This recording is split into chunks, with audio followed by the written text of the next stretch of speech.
Hello everyone, I'm Jed Rubenfeld, and this is a straight down the middle special edition on one of the most famous cases ever decided in American constitutional law, McCulloch versus Maryland.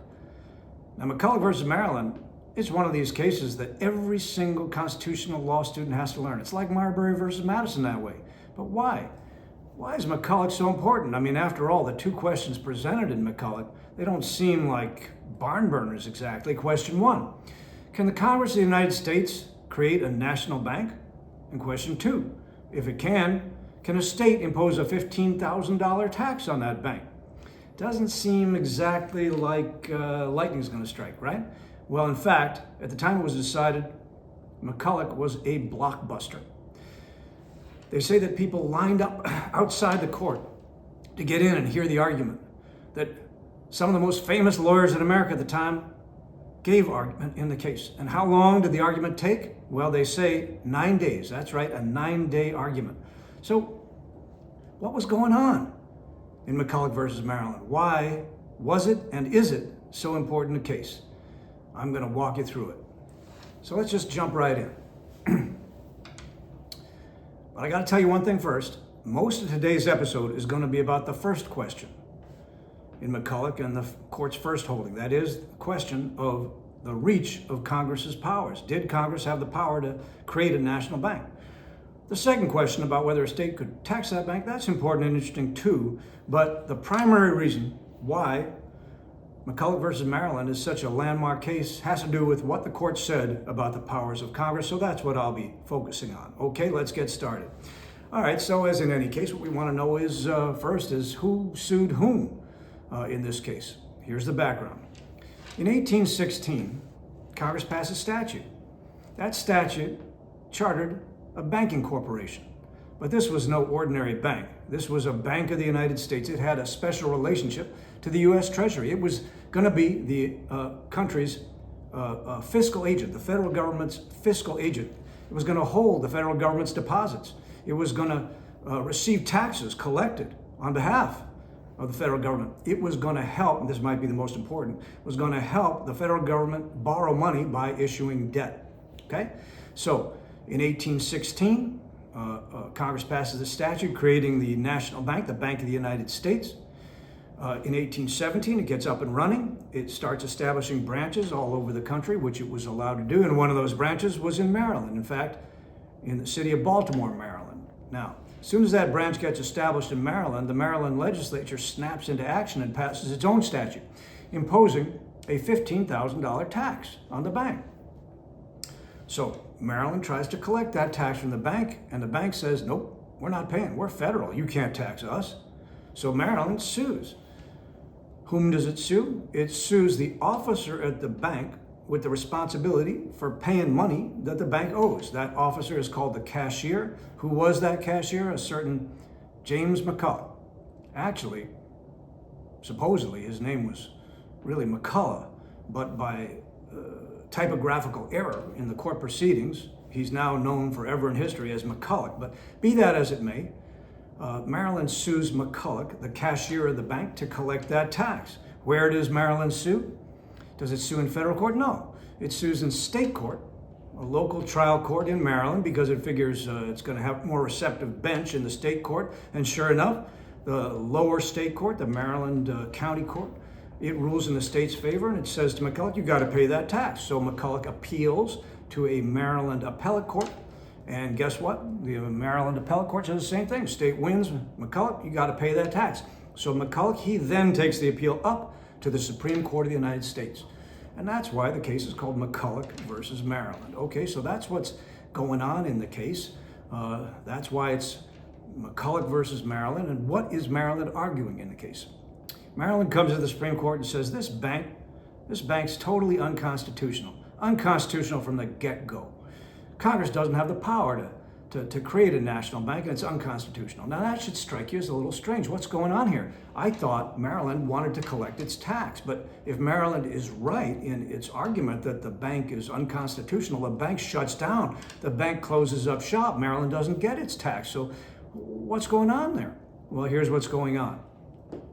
The actual reason why Maryland is bringing the suit and imposing its tax is to shut the bank down. Shutting the bank down is exactly what Maryland wants.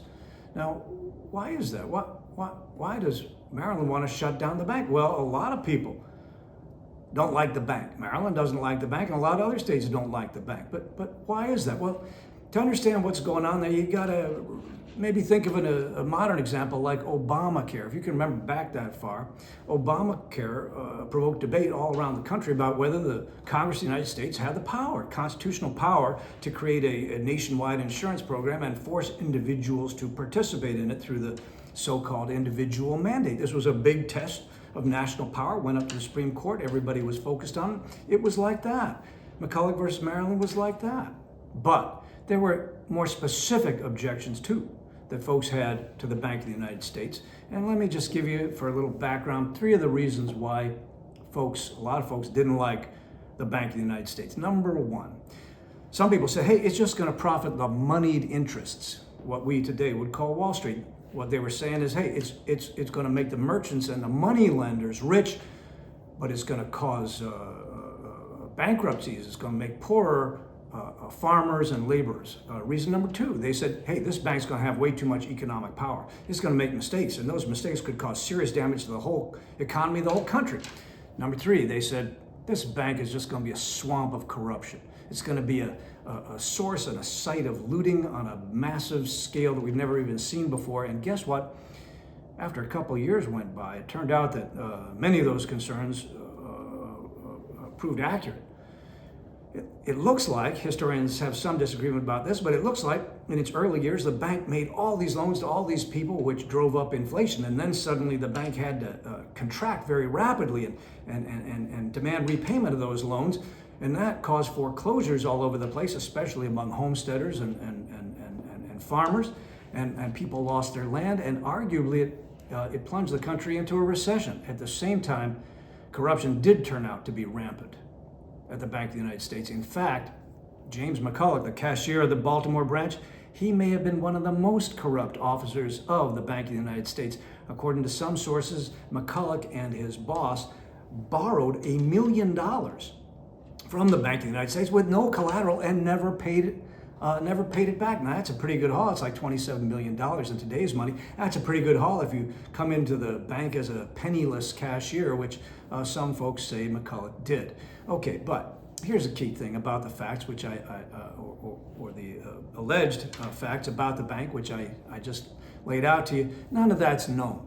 None of those facts come out in the case McCulloch versus Maryland. Maryland's not arguing to the court that McCulloch is corrupt and the bank's causing havoc. No, at the time the case comes to the Supreme Court, it's a purely legal constitutional issue. Maryland is saying Congress didn't have the power to create that bank. And that's what's going on in the case. So we got to look at what Maryland's arguments were. On what ground did Maryland say the bank was unconstitutional? Well, Maryland had 3 arguments. And in his response to those 3 arguments, Chief Justice Marshall, writing for a unanimous court, he wrote one of the most famous opinions in American constitutional history. So let's look at the 3 arguments and let's look at what Marshall said in response to them. Okay, argument number 1 goes like this. Maryland says, this case is all about sovereignty. It's all about who the true sovereign in this country is. Is it the state or is it the federal government? And according to Maryland, the states are the true and primary sovereigns in the United States of America. When the states consented to the Constitution, says Maryland, they didn't give up their sovereignty. When the states ratified the Constitution, they weren't suddenly creating a government higher in authority than themselves. No, they were preserving their own sovereignty. And they certainly weren't giving to the federal government the right to come into their state and create a bank and interfere with their own commerce. No, they remained sovereign, completely sovereign over their own commerce within the states. Sure, when the states created the federal government, which wouldn't exist without their consent, said Maryland, they gave the federal government interstate and national and foreign powers. They gave the Congress the power to, fight wars, regulate interstate commerce, regulate international commerce, deal with the Indian tribes, but not a power to send some kind of federal entity, a bank, into their states and transact commerce inside the states, Maryland's lawyer put it this way: the states never consented to have the federal government invade every district in the country and flood it with paper money. That's what Maryland's lawyer said. Now, how did Chief Justice Marshall respond to that argument? Marshall said, "What are you talking about? I don't understand a word you've said. You've totally mischaracterized. I don't think you've understood the entirety of the U.S. Constitution. I don't think you've understood America itself. The Constitution wasn't created by states. The Constitution was created by the American people. The Constitution wasn't ratified by states. The Constitution was ratified by the American people. The Constitution is not a compact among states in which the states preserved their true and primary sovereignty. No. The people, when they created the Constitution, they created a new nation. That's what they were doing. They were creating a new union, a more perfect union, with a sovereignty higher than that of any of the states. In fact, once the Constitution had been created by the people, says Marshall, the states became, quote, subordinate governments, unquote. Now, this was a big deal back in 1819. This was a lightning rod issue. Why is that? Well, a lot of the reason why that's such a lightning rod issue was secession. Secession, the possibility of secession, that was on the table and a real issue for the first century in American history. Thomas Jefferson, James Madison had threatened secession in Virginia in 1800. Then the Federalists, who were Madison's and Jefferson's enemies, in the War of 1812, they threatened secession of the New England states. And what did the folks arguing for secession always say? They always said the same thing. The Constitution is a mere compact among the states, and the states reserve their sovereign right and power to secede from it any time. And you know who would say that just a few years later? The Confederacy would say the same things. Folks arguing on behalf of the right of the southern states to secede, they would make the same argument. But Marshall in 1819, he says, no. The Constitution was created by the people, is not a compact among the states, and the states are now subordinate governments to the national government, and they no longer have the power to just do whatever they want. It's the federal government that has the supreme sovereignty.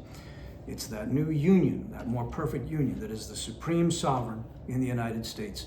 And you know what? 40 years later, Abraham Lincoln would take the same position when he opposed secession and made war on the South in the Civil War. But now, coming back to the court's holding in McCulloch versus Maryland, the court has now disposed of Maryland's first argument. Chief Justice Marshall, he says, hey, your sovereignty argument, that's not going anywhere. You know, the only real question in this case is whether, under the Constitution properly interpreted, the Congress has the power to charter a bank, to incorporate a national bank. Does it have that power, or doesn't it have that power under the U.S. Constitution? What do you have to say about that, Maryland? And Maryland says, okay, we got a lot to say about that. It's very simple. The Congress of the United States, under the U.S. Constitution, is a Congress of limited powers. It's a legislature with enumerated powers. And the Constitution, in Article 1, Section 8, it lays out all these powers of Congress. And says the lawyer from Maryland, I don't see the word bank in there. I don't even see the word corporation in there. It doesn't say Congress can charter a corporation. It doesn't say Congress can create a bank. Well, Congress can only do what Article 1, Section 8 says it can do, and it doesn't say anything about a bank or corporation. End of story, end of case, says Maryland. How does Marshall reply? He says, not so fast. He says, yeah, of course, the Congress of the United States, under the Constitution, is a legislature of limited powers. The whole federal government is a government of enumerated powers. But the great powers entrusted to Congress in Article 1, Section 8, and all those clauses, the great powers,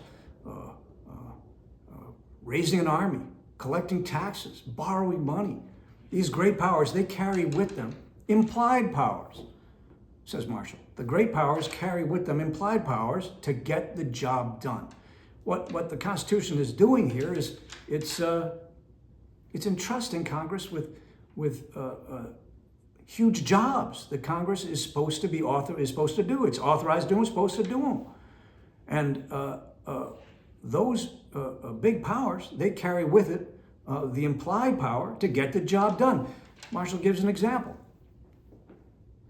Think about delivering the mail. Everybody agrees that under the Constitution, the Congress has the power and the authority to deliver the mails nationwide. It's supposed to get that done.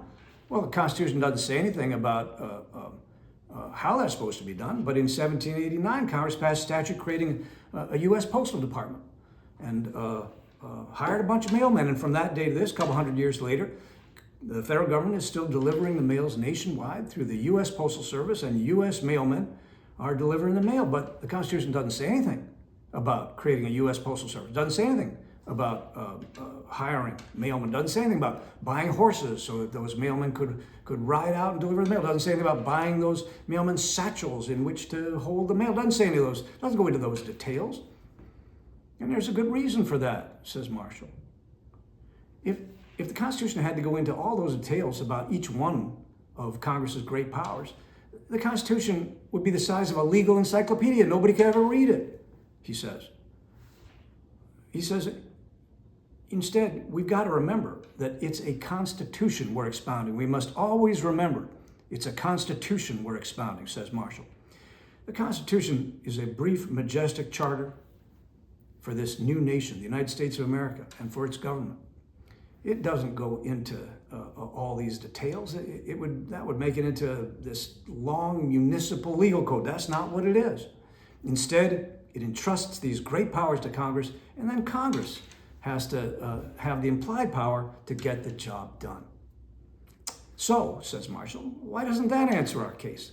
In fact, why doesn't that totally make clear why the bank is constitutional? Congress has got to collect taxes. It's got to borrow money for the whole United States. It's got to raise armies.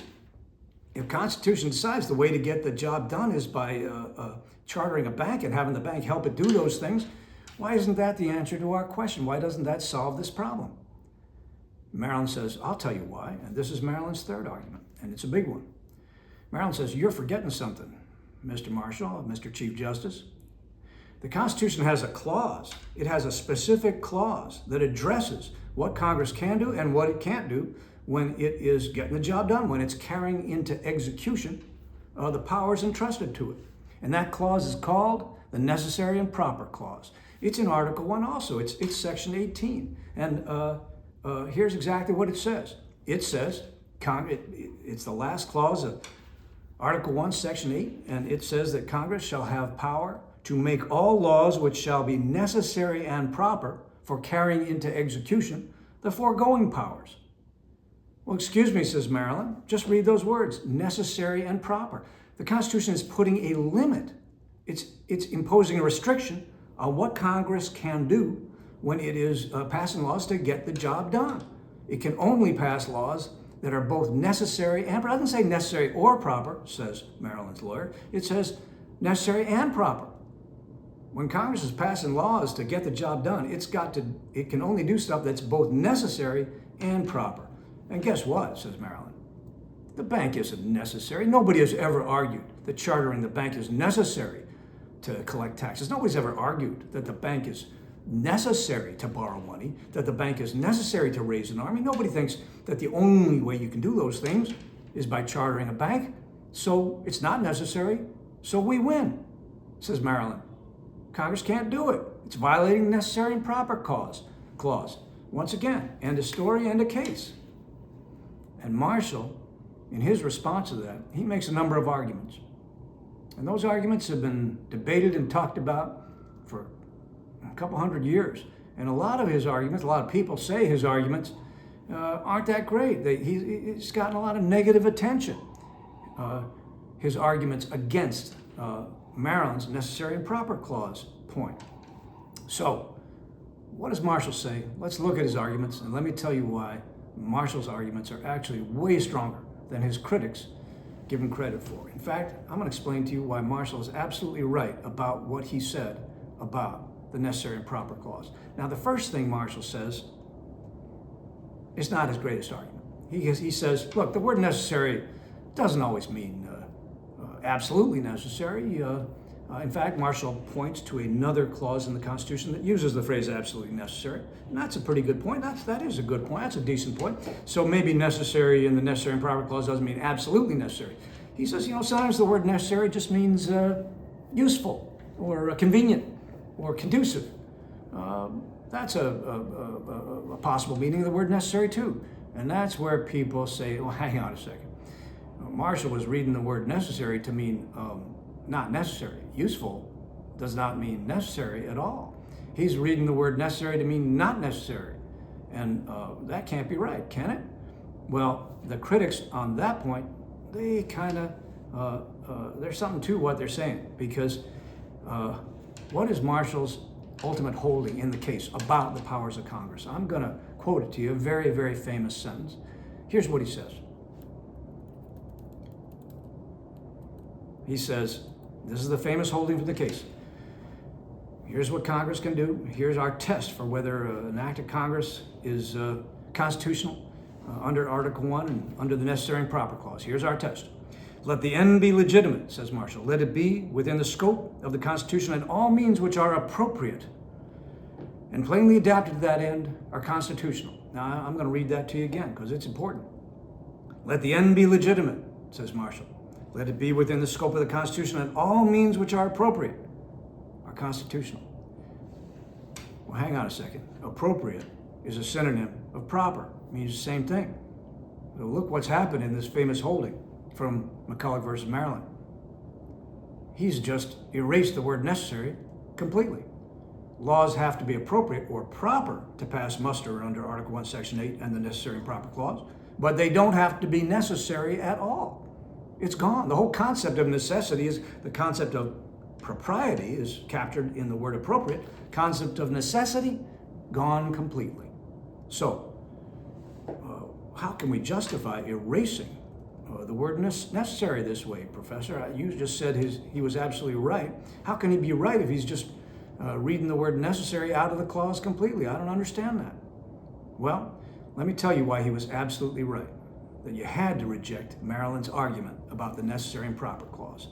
Now, the argument that he gives, the most powerful argument that Marshall gives, here's a reason why a lot of professors don't teach it to their students, because they don't even know about it. Marshall gave the argument in a case before McCulloch versus Maryland.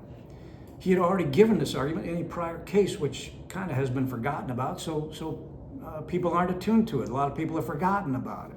It was a case called United States versus Fisher, decided around 15 years before McCulloch versus Maryland. And in United States versus Fisher, the Supreme Court also had to consider and interpret the necessary and proper clause. And back in United States versus Fisher, here's what Marshall said. He said, it can't be the case that under the correct reading of Article 1, Section 8, including the necessary and proper clause, it cannot be the case that Congress can only do what's necessary.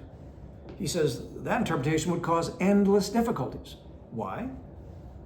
Here's what he says. Whenever various systems might be adopted to execute a power entrusted to Congress in the Constitution, here's what he says. It might be said with respect to each that it was not necessary because the end might be obtained by other means. I'll repeat that. Whenever various systems might be adopted by Congress to achieve some end, to do the job, it might be said with respect to each that it was not necessary because the end might be obtained by other means. Now, this is a very powerful argument. But I know what you're saying. You're saying, Professor, I'm not sure I understand what Marshall's talking about. Can you just walk us through that a little bit? Can you explain it to us? Yes, I can, and it's very simple. Let's suppose I have a flat tire. Okay, I get a flat tire out in the road. Well, I got two things I could do. I could call roadside assistance and have them come and change the tire for me, or I could change the tire myself. Now, each of those options is proper, but neither one of them is necessary. Neither one of them is necessary because the other option exists. It's not necessary for me to call roadside assistance because I could change the tire myself. It's not necessary for me to change the tire myself because I could call roadside assistance. Now, if for some reason I was only allowed to do what was necessary, I'd be paralyzed. I wouldn't be able to do either thing. I wouldn't be able to get my tire fixed, which would be an absurd and crazy result. And what Marshall's saying is, hey, it's the same thing with Congress. Let's go back to delivering the mail. Let's say Congress wants to get the mail down from New York to the nation's capital, Washington, D.C. Well, it could either send that mail down by truck or by horseback, or let's say by truck. Let's take the president. It could either send the mail from New York to D.C. by truck, or it could send the mail by air in an airplane. Well, guess what? It could do either of those things. Either one of them would be proper, but neither one would be necessary. This is what Marshall is saying. If whatever two or more options exist, none of the options is necessary. And if Congress could only pick an option that was necessary, it would be frozen. It would be paralyzed. It wouldn't be able to get the job done. An absurd result, and we can't possibly read the Constitution that way. Now, here's what you might be saying. You know, Professor, that makes sense to me. What you're saying makes a lot of sense to me, but I'm still uncomfortable because, I mean, what are we being told here? Is Marshall saying the framers tried to impose a restriction on Congress? They tried to say that Congress can only do what was necessary, but you know, we don't think that restriction makes sense to us. We don't think it was very wise on their part, and we're just going to read it out of the Constitution. We're going to just bulldoze through that restriction that the framers, the founders, and the people, when they ratified the Constitution, tried to impose on Congress. We don't think it's wise, so we're just going to ignore it. Is that what Marshall is saying, Professor? No, he's not saying exactly that. He's saying something different. He's saying, and he says this himself in the opinion, read the opinion carefully, you'll see what I mean. He says, the necessary and proper clause is not supposed to be a restriction on Congress's powers at all. That's your mistake, Maryland. You're reading it as a restriction. It was never supposed to be a restriction. It was supposed to be an expansion of Congress's powers. Congress lays out 17 different powers of Congress in the first 17 clauses of Article 1, Section 8. And then in the 18th clause, it says, and Congress can also do stuff that's necessary and proper to executing these powers. That's in the power granting part of the Constitution. The very next section of the Constitution, Article 1, Section 9, that's got some prohibitions in it. A bunch of stuff here, Congress, here's stuff you can't do. Now we're going to put some restrictions on you. You know, what Marshall says is, necessary and proper clause is not in Section 9. They weren't saying, and by the way, here's something you can't do, here's a restriction, here's a prohibition, you can't pass any law that's not necessary to doing all the stuff in Article 1, Section 8. No, says Marshall, this was never supposed to be a restriction. If anything, it was supposed to be an expansion. And if I just look at clauses 1 through 17, before I even get to Section 18, those are the great powers of Congress. Those carry within them, as I was telling you before, says Marshall, the implied powers to get the job done. I'm not going to look at Clause 18 as suddenly restricting and foreclosing options. If they had been trying to restrict Congress's powers in that clause, they would put it in Section 9. It's in Section 8, and those are all clauses that expand Congress's powers, so it's not a restriction at all. That's the fundamental mistake, Maryland, that you're making. Okay? So, those are the arguments he makes. And the first one is especially powerful in my view, and the second one's important too. Now, I'm going to offer you a third argument that Marshall doesn't make. In fact, I'm not sure I've ever seen anybody make this argument, in print at least, but I can't help myself because a student made this argument to me years and years ago, and I think he might have been onto something, so I got to tell you. You know how Maryland began its argument by drawing attention to the plain meaning, the plain words of the necessary and proper clause? It says necessary and proper, says Maryland's lawyer, not necessary or proper, and means and. It's got to be both necessary and proper, says Maryland. Well, this student said to me, you know, Professor, sometimes in English, when a phrase X and Y is used, the and doesn't mean X and Y. X and Y doesn't always mean X and Y. And I said to the student, what are you talking about? Of course X and Y means X and Y. If the phrase is big and strong, that means big and strong. It doesn't mean big or strong. It means big and strong. And the student said, no, I know that, Professor, but sometimes that phrase is used X and Y, and it doesn't mean X and Y. And I said, come on, give me an example. Give me just one example, and just one example, maybe I'll listen. He goes, all creatures great and small. That's what he said. And I said, how do you like that? In that phrase, all creatures great and small, it doesn't mean creatures that are both great and small. It means both all creatures that are great and all creatures that are small. And then he says, that kind of phrase it appears a lot. It's not that unusual. He says, all stories true and false, all men living and dead. And I said, I think you might be right. In that phrase, all men living and dead, it doesn't mean men who are both living and dead. There's nobody both living and dead. It means all men who are living and all men who are dead. And he pointed out to me that this kind of phrase is typically used with the word all before it. It's all things, and then you have two adjectives that follow. And I had to admit, the necessary and proper clause has that form. It's got the word all in it. All laws necessary and proper. Well, maybe it was always supposed to mean, maybe it was always intended to mean all laws that are necessary and all laws that are proper. So maybe this student had a point, and I couldn't help mentioning that to you. But to recap, what Marshall says in this part of the case is, hey, if we read necessary the way you're saying, Marilyn, the Congress would be paralyzed, and no legal language can ever be read to produce such an absurd and unintended result. On top of that, you're making the mistake of reading the necessary and proper clause as a restriction on the preceding clauses, when no, if anything, it was an expansion of those clauses, so you're wrong on both counts. Okay, now I'm going to turn to the other holding in the case, and that's the holding where Marshall discusses the tax that Maryland tried to impose on the bank, this $15,000 tax. And Marshall says, nope, unconstitutional. Maryland cannot impose a tax on the bank. Now, in a minute, I'll tell you why his grounds for saying so. But first, let's get clear on the doctrine. Let's just be clear about the black letter doctrine here. If you go out and work someday in a federal job, let's say you become a clerk for a federal judge, or maybe you become a federal judge yourself, and you get a paycheck. Can a state tax you? Can it impose your income tax? Can it impose its income tax on your salary? Well, you might think, having read Marshall's opinion in McCulloch versus Maryland, no, the states can't tax anything federal. Well, that'd be wrong. That's not the right interpretation of what's going on in McCulloch versus Maryland. That's not the actual black letter doctrine. A lot of people make this mistake. They don't understand what the court's actually holding. Let me explain it to you. Maryland's tax on the bank didn't apply to its own banks. It didn't apply to banks that the Maryland legislature had chartered. It applied to the federal bank and not its own banks. And what Marshall was saying is a state cannot single out a federal instrumentality for a tax that it does not impose on its own banks, on its own similarly situated persons or entities.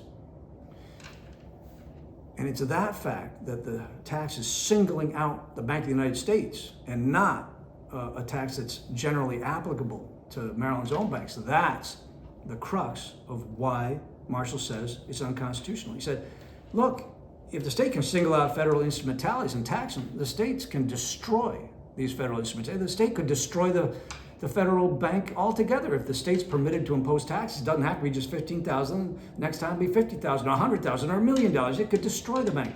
And there won't be any check on that, on the state's decision to impose a tax on the federal government, says Marshall. Now, what does he mean by that? He explains, he goes, look, in a democratic society, the check on government when it imposes taxes, it's not in a constitution. The Constitution doesn't set out a maximum limit.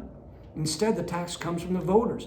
If the taxes that the legislature imposes get too high, the voters will throw them out. As long as the taxes fall on state citizens and state entities, as long as it's generally applicable, then the state's voters aren't going to put up with taxes that are too high. But think about what's happening here, says Marshall.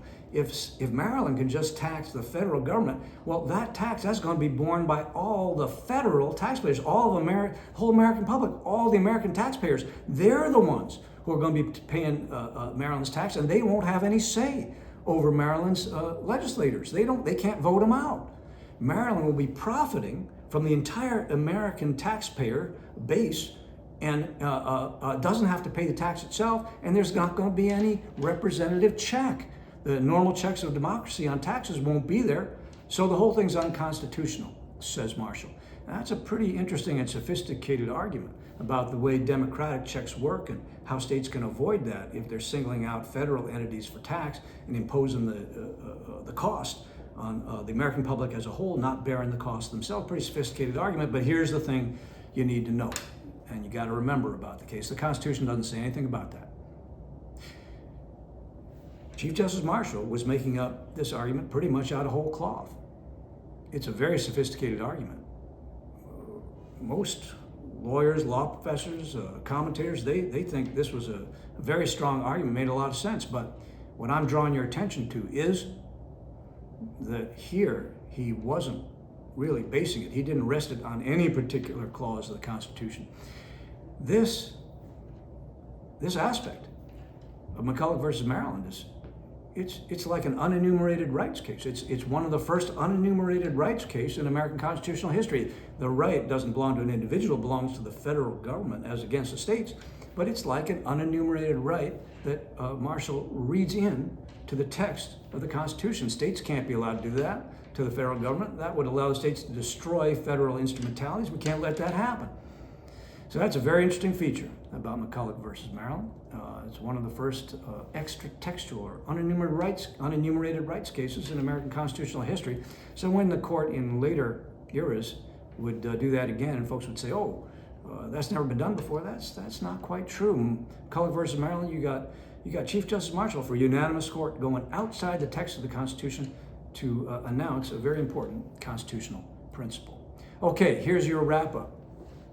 Here's what McCulloch versus Maryland is famous for. Number one, Chief Justice Marshall says for unanimous court, the Constitution wasn't made by states. It wasn't ratified by the states. The Constitution was made by the American people, ratified by the American people, and created a union with a new nation with a higher sovereignty, the highest sovereignty. And in relation to that, the states are subordinate governments. Number two, Marshall says you must never forget when constitutional cases come before this court that it is a constitution we are expounding. And you can't read the Constitution's language the way you would read municipal code. The Constitution is a brief and majestic charter, and we have to read it accordingly. Number three, Congress's powers, the great powers under the Constitution, they carry with them implied powers. The implied powers that allow Congress to get the job done.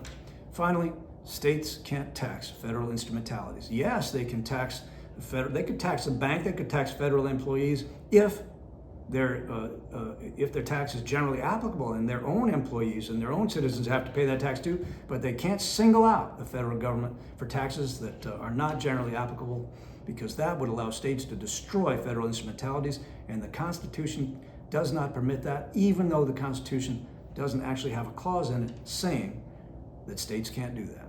Okay, that's McCulloch versus Maryland. That's all for today. I'll see you next time.